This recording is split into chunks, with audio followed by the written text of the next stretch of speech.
Good afternoon, everybody. Thank you for joining us today for Boot Camp Day number 7, where we'll be learning about medical fee dispute resolution, or MFDR for short, which I will be using throughout my presentation today.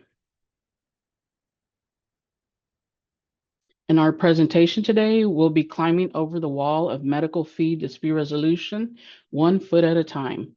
Although insurance carriers generally pay medical bills timely and accurately, we understand that there can be disputes and denials that arise and will need to be dealt with.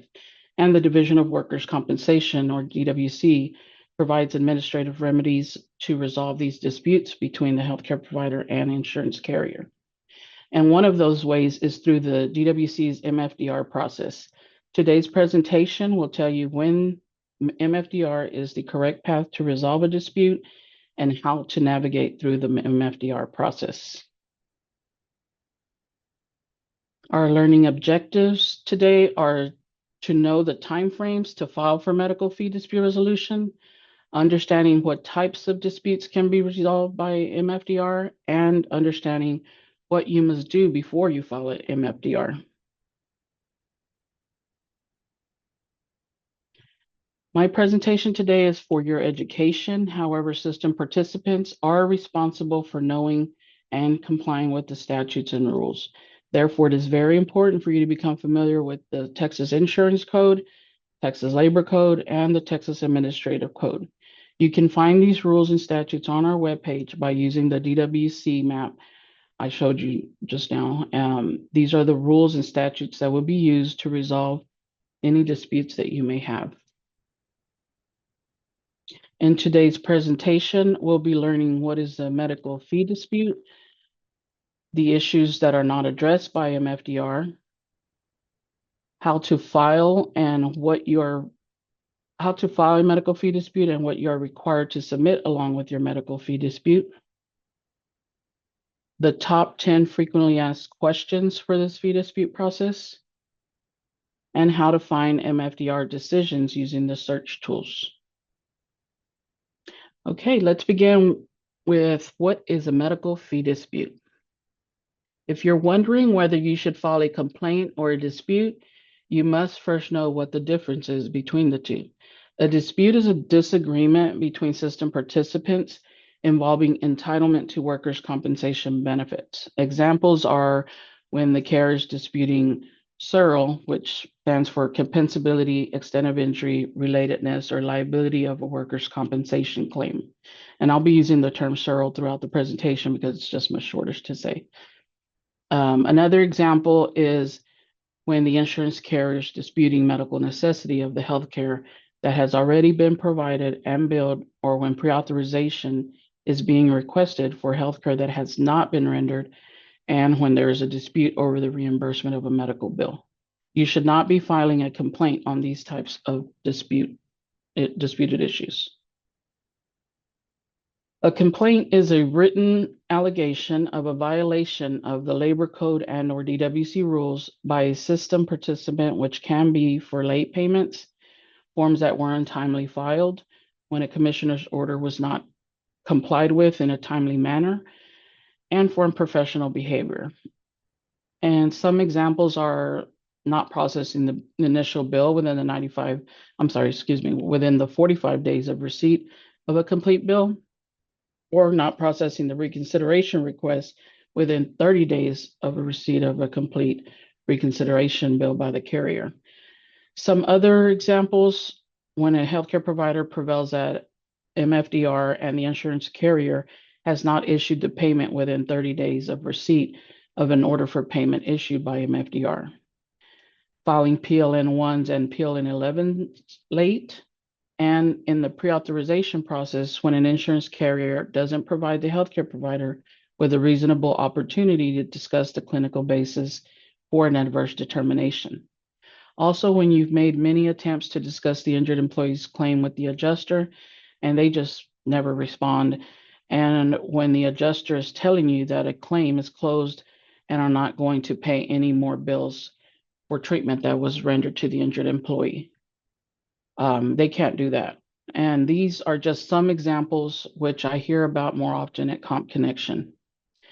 Labor Code 415.002 specifically outlines some administrative violations by the insurance carrier, but complaints may be filed for violations of any statute or rule. How to file a complaint. To find the form and the steps for how to file a complaint, please use your map to go to the DWC topics A to Z and select C for complaints. When describing the reason for your complaint, you want to include the specific sections from the Texas Administrative Code and Texas Labor Code that you believe the insurance carrier has violated.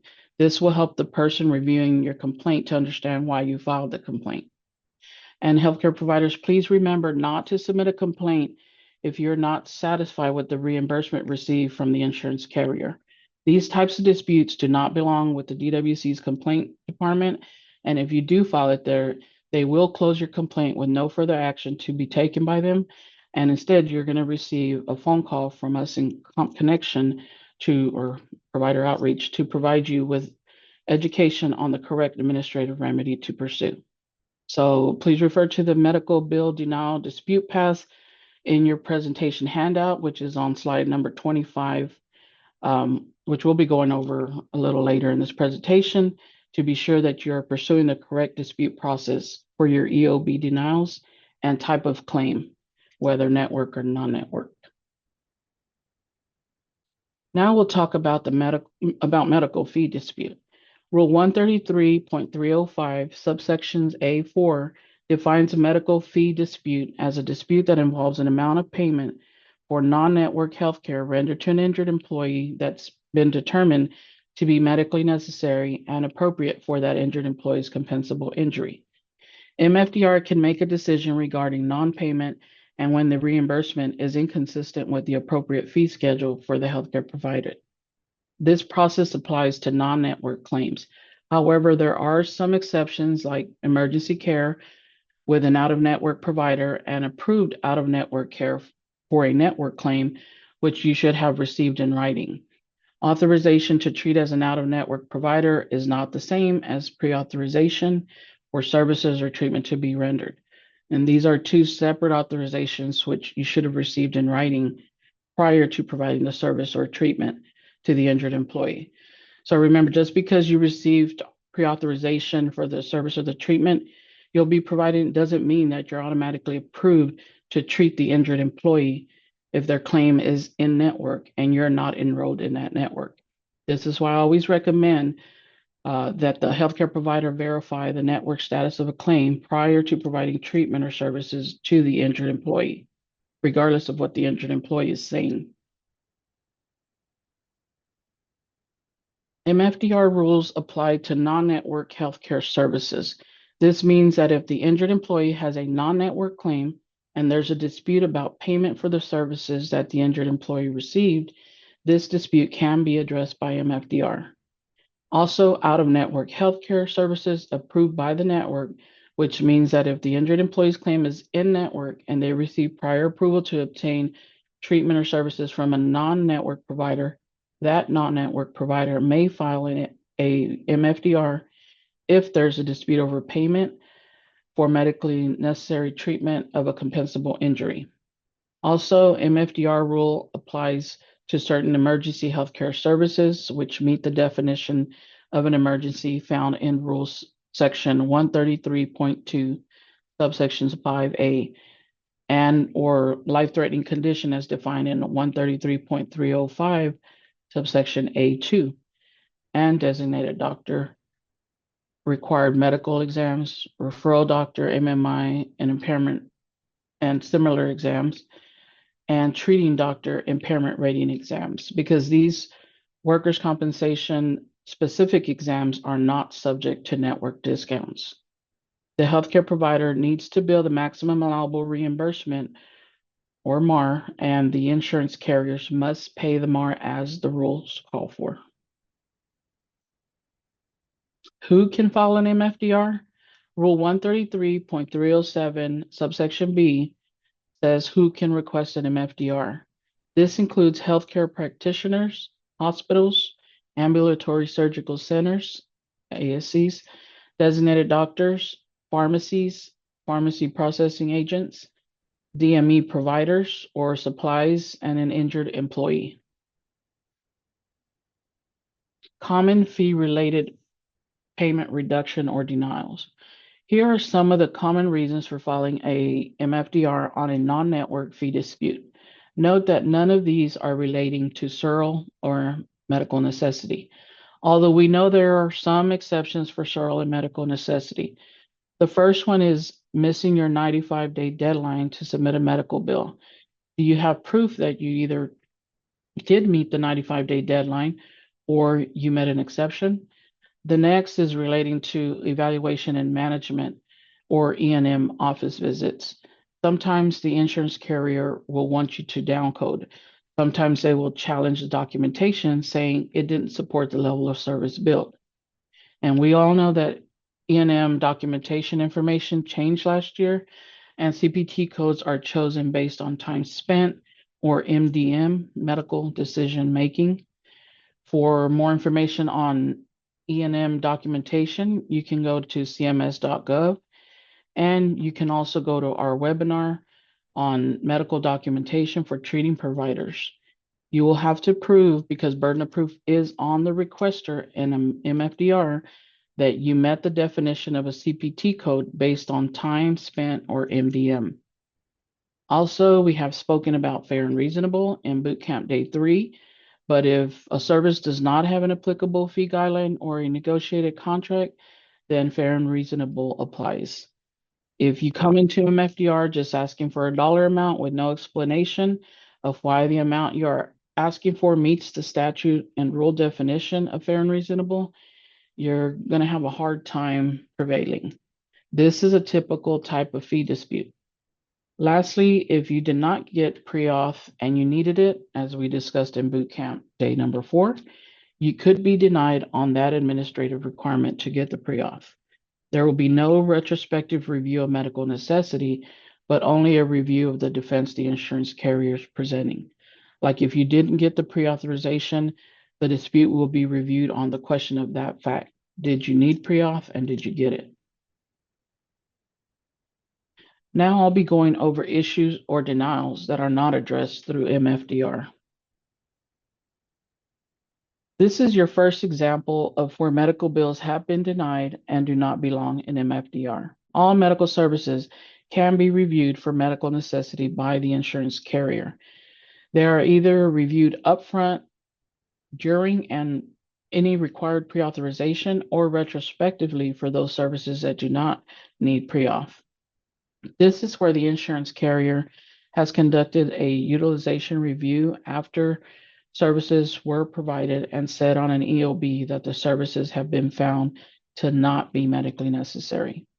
An example might be office visits that do not require pre-authorization. Insurance carriers can and have the responsibility to review for medical necessity. These cannot be handled in MFDR, but belong in the IRO process after reconsideration. Information about this was presented in Bootcamp Day 4 in the pre-authorization, medical necessity, and utilization review webinar. And if you didn't join us on that day, you can find the recorded presentation along with the slide handouts on the healthcare provider page that I showed you at the beginning of our presentation. This is for both network and non-network denials relating to medical necessity. Exceptions to this are those services that needed pre-auth. You obtained the pre-auth and the insurance carrier still denied you for medical necessity. They don't get to say it wasn't medically necessary when they already said that it was medically necessary through their pre-authorization process. So if a claim is denied this way, you can request reconsideration, and you'll want to reference this language found in Rule 133.240 subsection B. This type of dispute can go through MFDR. Also an exception are medical bills when the designated doctor refers the patient out for additional testing. These bills, because of Rule 127.10 subsection C, are not reviewed for medical necessity or SERL and can go through the MFDR process. Your second example is any medical bill except designated doctors that are denied for Cheryl. These need to be resolved in the DWC dispute resolution process. That means BRCs and CCHs. This does not mean you bill the patient and pursue a private claim. You need final adjudication before you take action like that, or you're risking violating Texas Labor Code 413.042. The final adjudication means it is no longer appealable. This is not a fee dispute. This is an indemnity dispute on either the compensability, extent of the injury, relatedness, or liability. You can find information about this at the link provided. You can also go to our training videos to see the webinars for Cheryl Part 1 and Part 2. We do have videos that are on there now that address both of these. So just wanted to let you know that that information is out there. And this is for both network and non-network denials relating to Searle.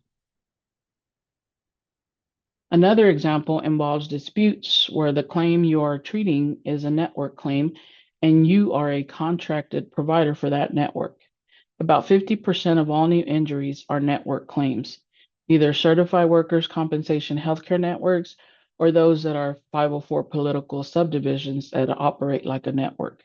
These do not belong with MFDR unless you are an out-of-network provider that provided care in an emergency or you were approved to treat a network claimant with written permission.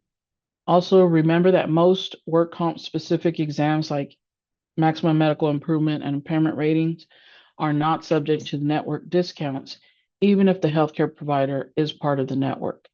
If these exceptions do not apply to your dispute, then you should follow the network complaint process to deal with these medical bill denials.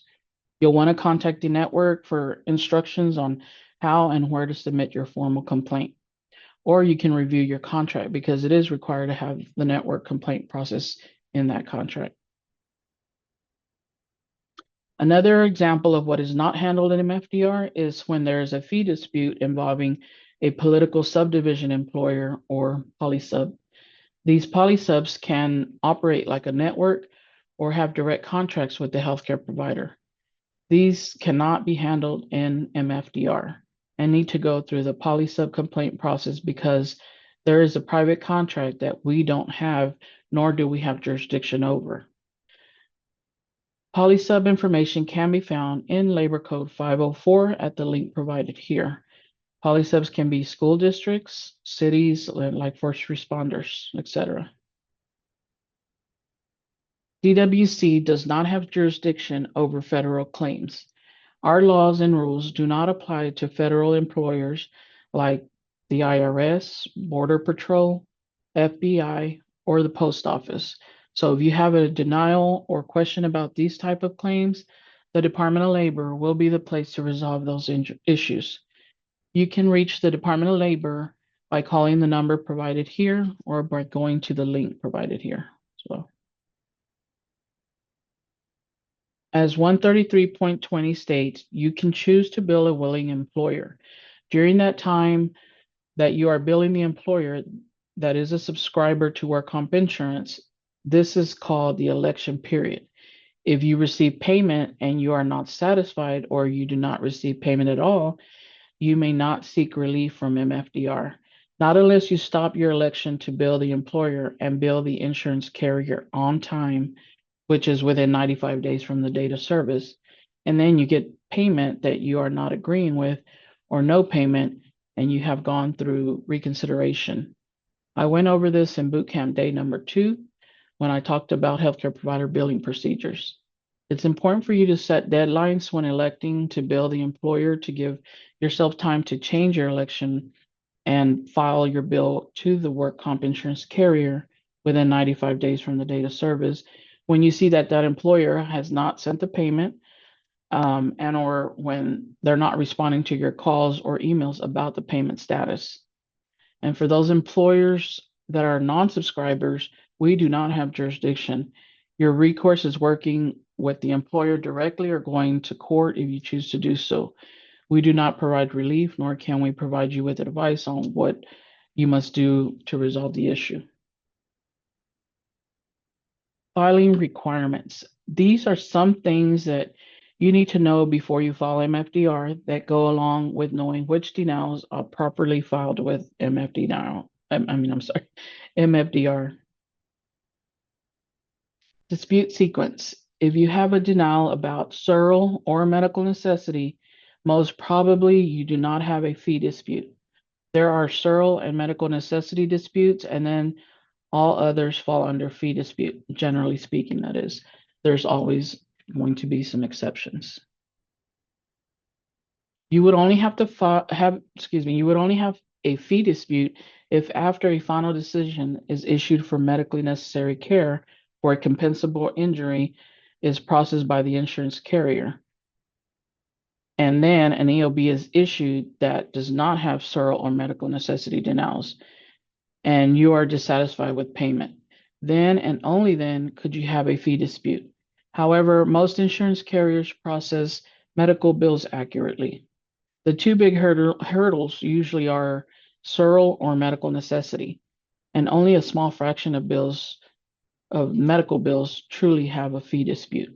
But it can happen, and if so, you have a couple of paths, MFDR or network dispute complaint process, just depending on if the claim is network and you are in network, or network where you are not in network. Remember your deadline exceptions of 60 days to file MFDR after final decisions on SURL and medical necessity. When a final decision is issued, the insurance carrier has 20 days to reprocess your bills. You'll have 60 days to file a MFDR if you are dissatisfied with the EOB of the reprocessed bill, even when the date of service is over a year, as I mentioned earlier in the presentation. Here we are providing you with this infographic with hyperlinks to help guide you on the correct dispute path. We've listed some of the most common denial reasons seen on the EOBs and the appropriate dispute process to pursue and form to submit to resolve your disputed issues. You'll want to look at both of your EOB denial reasons to determine which dispute path to take. And let me go ahead and show you where to find this on our website in case you misplaced this presentation. So you're going to go once again to our internet, workers' compensation, and then you'll go to the healthcare providers page right below the workers' compensation tab. And then you're going to go to the tile. This is medical billing and denials. And then you'll click on medical bill and pre-authorization denials. And you will see it here.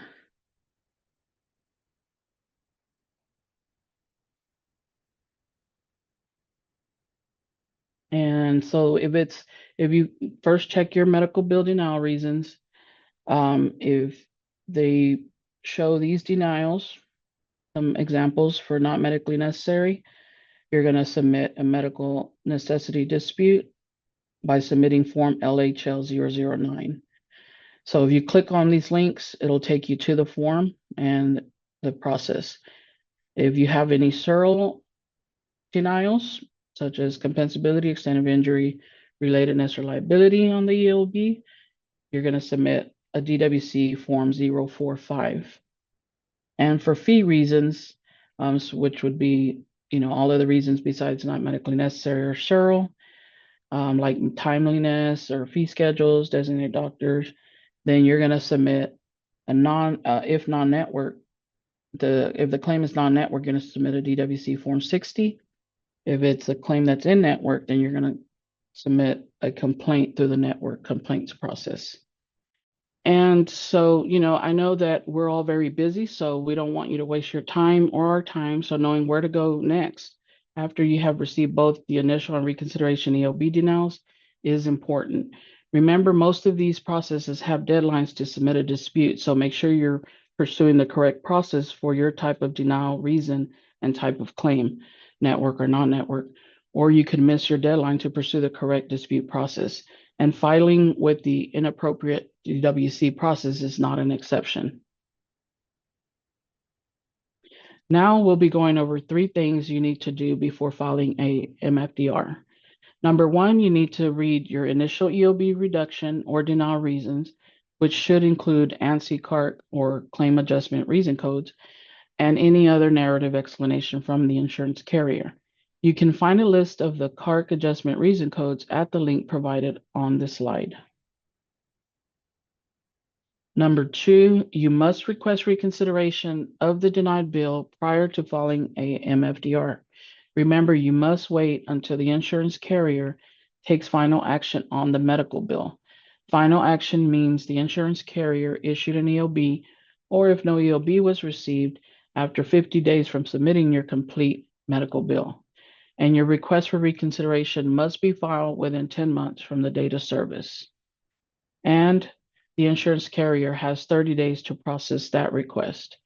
After 30 days from submitting your reconsideration bill with or without an EOB, you may file a MFDR if you're unsatisfied with the final action by the insurance carrier or if they never respond.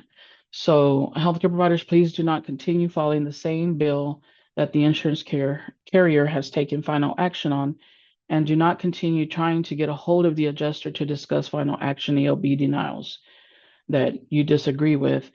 And also do not continue trying to obtain the EOBs, or you're going to miss your filing deadline for a MFDR, or if it falls under the IRO and or network complaint process, you can miss those deadlines to file the dispute as well.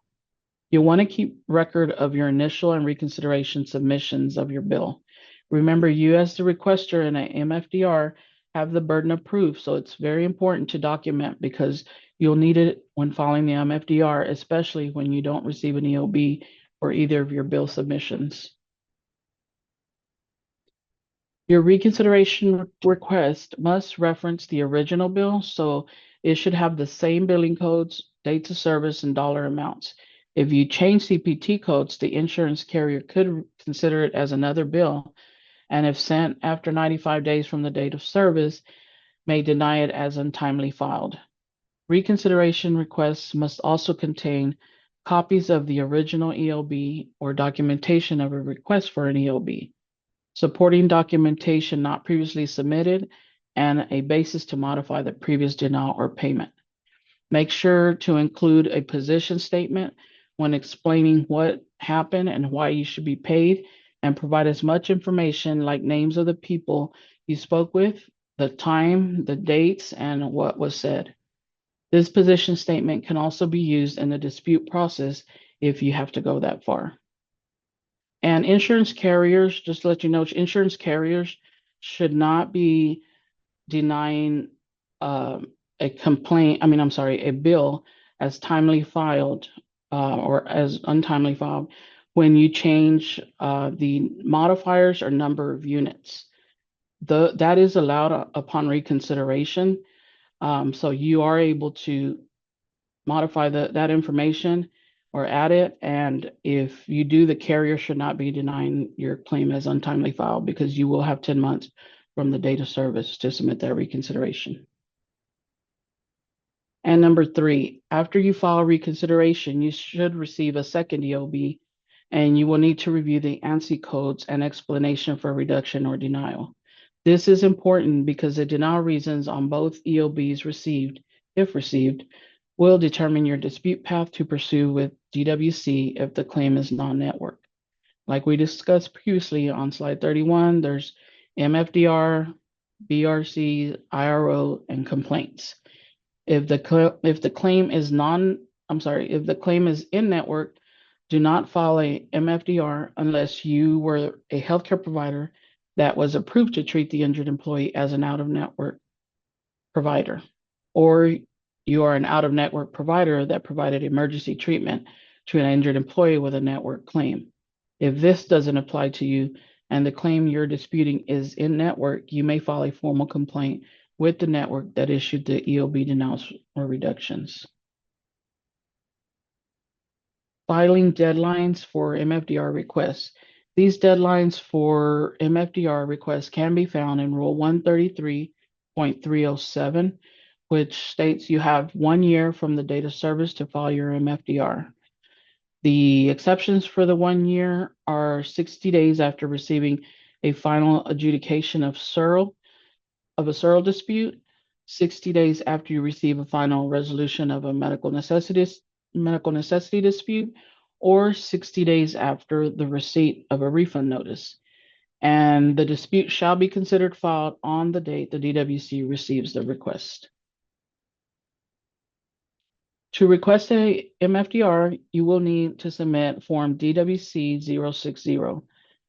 It's a medical fee dispute resolution request. Here is a picture of the form. You can find this form on our DWC forms page. Using your map, you'll want to go to DWC topics A to Z, select F for forms, then select full listing of forms and notices by number and scroll down until you get to the DWC 060, or you can go to the infographic on the healthcare provider page that I took you to, which has the hyperlinks to the form and process for the different types of denials on the EOB. You will need to complete all of the sections with the information that it asks for. List dates of service that you're disputing, the CPT or HCPC codes, the amount you billed, the amount the insurance carrier paid, the amount that is still in dispute, and then you'll want to give the totals for each column. When you download the form, there will be an extra page of table of disputed services to give you more space if you have more than 10 dates of service to dispute. And here's a picture of the DWC 060 form instructions and/or FAQs. When you download the form, there will be a total of 4 pages. The MFDR FAQs or instructions are on the last 2 pages. These FAQs will instruct you on the different options you have to file the DWC 060 form, what documentation is required to be submitted with the form, and the deadline to file for this process. There are several ways to file your medical fee dispute resolution request form and supporting documentation. One way is to mail your packet to the first address you see on the slide. The second is to personally deliver your packet to the DWC's physical address, seen here.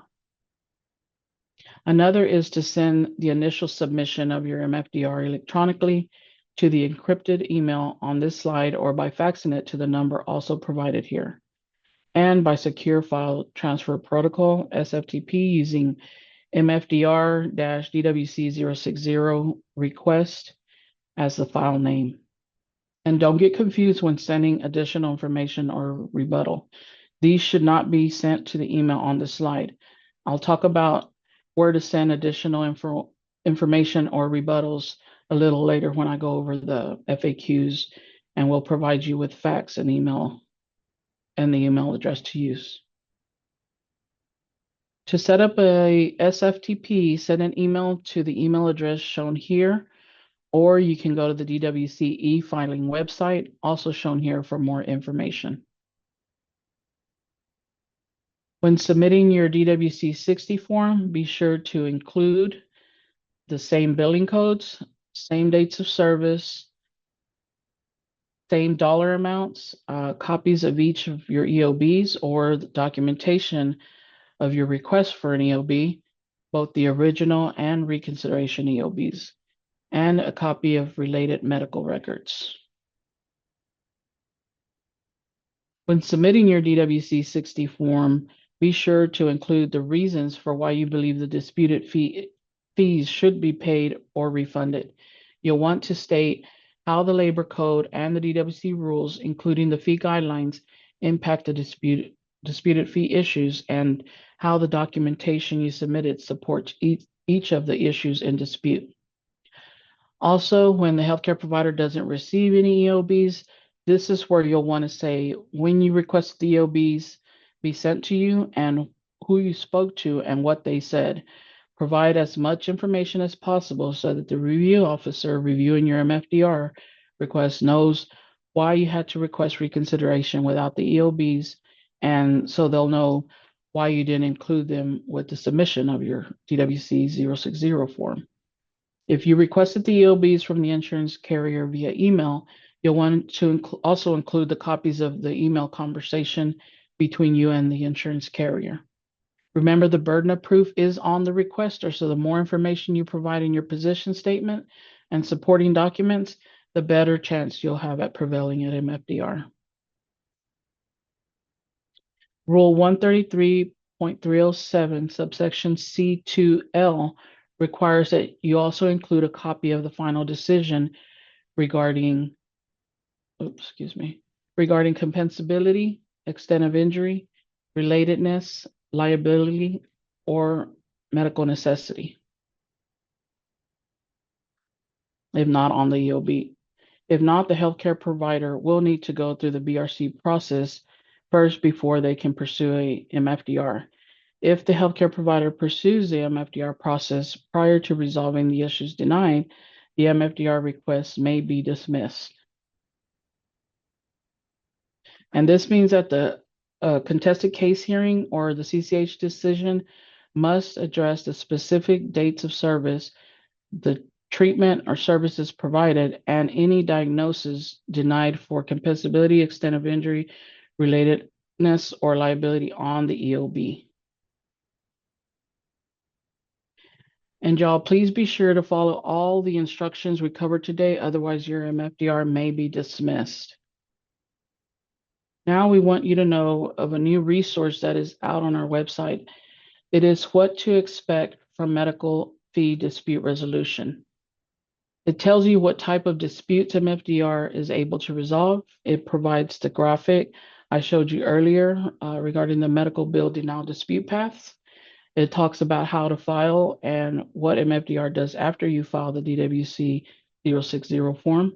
And it provides possible outcomes like your dispute being withdrawn or dismissed and decisions. It also provides information to appeal a MFDR decision if you disagree with it, and the email address for Comp Connection and MFDR inquiry for status or withdrawal requests. Now we'll go over some FAQs or frequently asked questions we received at Comp Connection. Number 1, how will I know if the DWC received my DWC Form 060 request? You will receive an acknowledgement letter, which we call a MR100 letter. This is an automated letter that is sent out to the requester and will contain the MFDR tracking number that is assigned to your dispute. You'll receive this letter by mail to the address that is on the DWC 60 form. The MFDR tracking number is what you will need to provide when checking status of your MFDR. Number 2, I want to discuss my medical fee dispute with the person assigned to my case. Can I do that? No, unfortunately, dispute officers cannot have direct contact with either party. They must stay neutral. Number 3, I disagree with the insurance carrier's response. Can I send a rebuttal or more information? Yes, you can send your new information or positions to the insurance carrier and must copy the MFDR department by sending this information to mdrinquiry@tdi.texas.gov, or you may fax it to 512-804-4811. And although there's no time frame for you to send this additional information or rebuttal, you'll want to send it as soon as possible, or it may not be considered in the review. Please do not send this documentation to the email address for submissions of a DWC 060 form that was provided in slide 41. That email address is reserved for the initial submission of a DWC 060 form. Number 4, how can I check the status of my medical fee dispute? You can send an email to the address shown here, mdrinquiry@tdi.texas.gov, and be sure to include the MFDR tracking number from the acknowledgement letter you received. Number 5, how will I know when my medical fee dispute is resolved? DWC will send you a decision, MFDR decision, or dismissal by fax. And this is the slide that was corrected in the your presentation handout. So just know that this was updated. So use the presentation handout you received this morning. Number 6, can I appeal a medical fee dispute resolution decision, yes, you or DWC must receive the appeal, the DWC 045M form within 20 days from when you receive the MFDR decision. You must send the request simultaneously to all other parties involved. You can send via fax, mail, or personal delivery. See the form for further instructions. And please make sure you are sending the correct DWC 045 form with the M after the 045, because we also have the DWC 045 without the M at the end, which is used to request a BRC for final adjudication when the insurance carrier is denying SURL. So use the DWC 045M to appeal an MFDR decision that you disagree with. Number 7, can I appeal a medical fee dispute dismissal? No, however, you can correct the problem and file a new dispute. So for example, if you file a DWC 60 with DOBs that contain a SURL denial, but the issues have been finally adjudicated by DWC, and you didn't include a copy of the final decision, such as a final CCH decision that was specific to your EOBs, the MFDR may dismiss your fee dispute. When this happens, you'll have to resubmit your MFDR request in its entirety to include the CCH decision that addresses your EOBs that you left out. And note that filing deadlines will still apply when you file the new dispute, so make sure to make the correction and resubmit your MFDR request as soon as possible. Number 8, what do I do if I receive payment from the insurance carrier after I file a medical fee dispute? If you receive payment from the insurance carrier after filing a MFDR, send an email to DWC that you want your MFDR to be withdrawn. Please send the email to the email address on this slide and include the MFDR tracking number. Number 9, how long does dispute resolution take? There are no timeframes specified in the workers' compensation rules or statutes. However, typically disputes are usually resolved within 90 days from the date MFDR receives your DWC 060 form. However, it may take longer if the issues in dispute are new issues or more complex issues or issues that are under litigation. And number 10, should I file a dispute or a complaint? We talked about this earlier, and we also provided you with the dispute path infographic to help you know which dispute process you should pursue.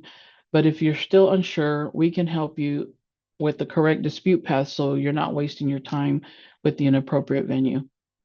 Call us at Comp Connection and have both EOBs available at the time of your call so we can go over the denial reasons. Now we would like to show you a couple of ways that you can search for previously decided MFDR cases. This is helpful when you are researching a denial or a potential denial. When you're putting together a MFDR or reconsideration position statement, or looking to see what may happen if you file a dispute on a certain topic. This does not mean a previously decided MFDR will dictate how your dispute may be resolved. It just provides information. So it's not a guarantee of an outcome.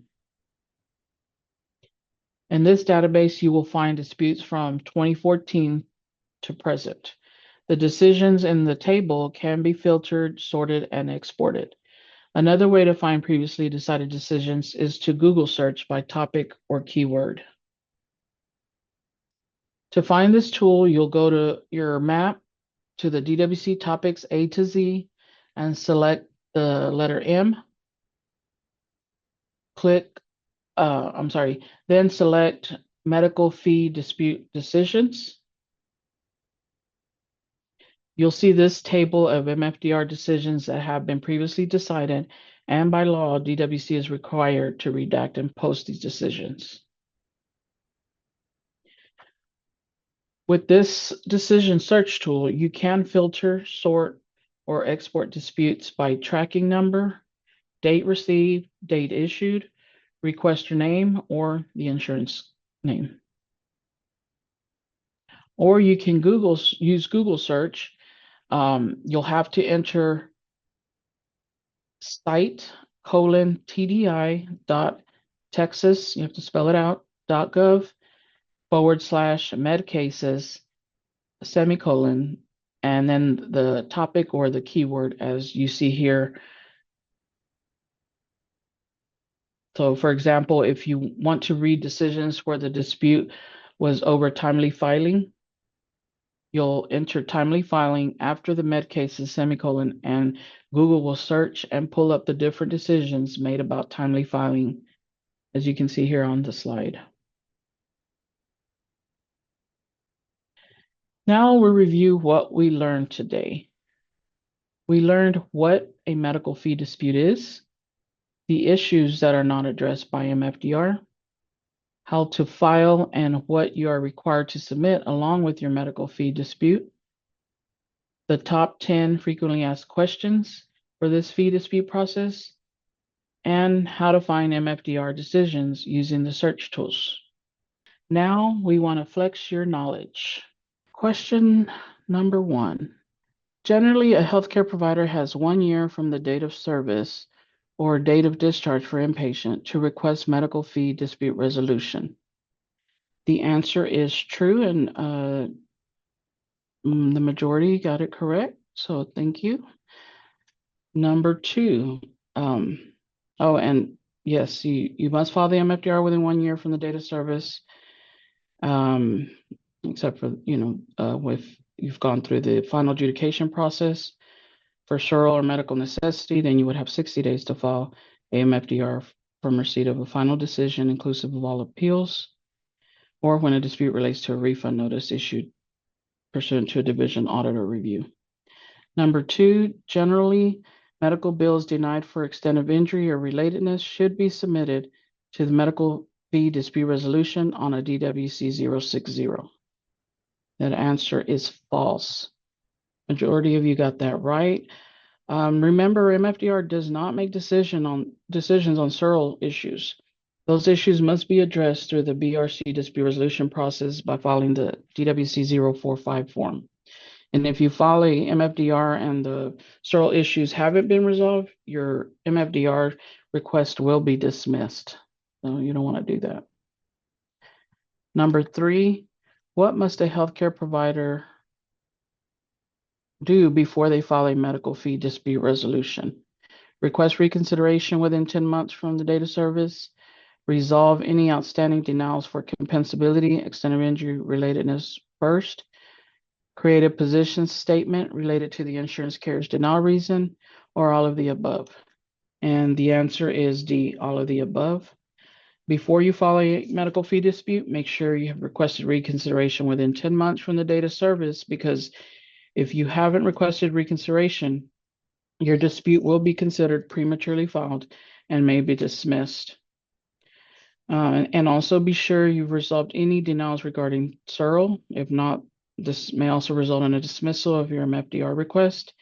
And you must also include a position statement relating to the insurance carrier EOB denials to include with your DWC 060 form, so that the review officer knows why you had to file the MFDR and what happened during the time you were billing that insurance carrier. Number 4, if the healthcare provider's fee dispute involves fair and reasonable reimbursement, they should ask for their bill charges with no explanation why their charges are fair and reasonable. This answer is false. You should always justify why your medical billing charges are fair and reasonable, as this will better help the insurance carrier determine the appropriate payment and may prevent you from having to pursue a medical fee dispute. And number 5, a network healthcare provider should submit a workers' compensation certified network fee dispute to the network complaints process, not MFDR. This answer is true. Make sure you file your complaint with the network that issued the EOB denials. MFDR does not have jurisdiction over network claims. However, there are some exceptions, like if you were an out-of-network healthcare provider that provided services to an injured employee with a network claim in an emergency, or if you were approved to provide the treatment to the injured employee as an out-of-network The network has to make that approval. And in these instances, you would be able to file the DWC forms 060. And most of you got that correct. So thank you. Thank you all for participating.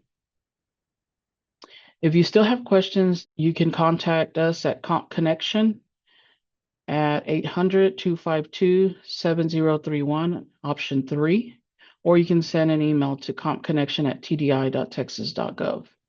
Even if it's on other topics, please call us at Comp Connection at any time so we can help you. Thank you so much for joining us today. Really appreciate it.